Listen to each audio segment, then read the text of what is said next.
President Trump's pick to run the Environmental Protection Agency told employees today the people being regulated need to know what is expected of them. Tonight, correspondent Doug McKelway looks at how new Administrator Scott Pruitt could bring huge changes and much trepidation to the EPA. Regulations ought to make things regular. Regulators exist to give certainty to those that they regulate.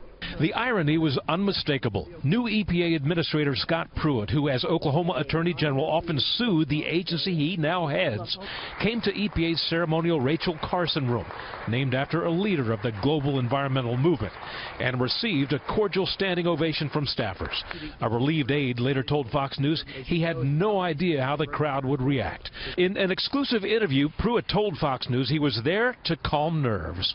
My goal and desire was to share a little bit about my personality, how I lead, what's important as we make decisions as an agency. Despite the well-mannered reception here, Pruitt remains a lightning rod for the anger of environmentalists and congressional Democrats who fought in vain to block his appointment.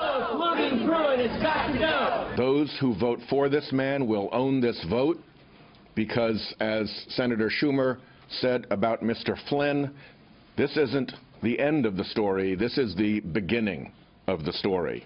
Pruitt said it's full speed ahead to undo two key Obama administration regulations, the Clean Power Plan, which was intended to kill King Coal, and the 2015 Waters of the United States rule, which gives the EPA domain over every creek, puddle, or pond that empties into a navigable waterway. He denied that the Trump administration's EPA agenda is anti-environment, instead noting the agency has strayed far from its mission to administer environmental law passed by Congress into an uncountable federal bureaucracy. You know, oftentimes in rulemaking, regulators have just changed rules midstream, small business and otherwise.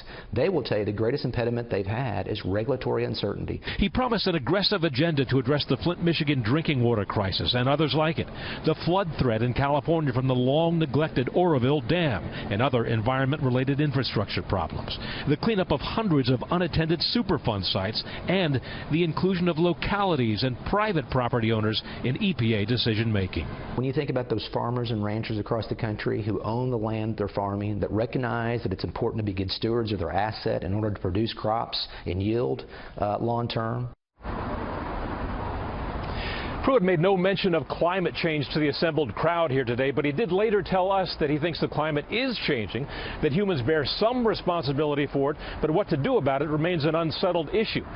Angry environmentalists will no doubt fight back against that using a tactic that Pruitt knows very well, the lawsuit. Brett, back to you. Doug McKelway outside the EPA. Doug, thank you.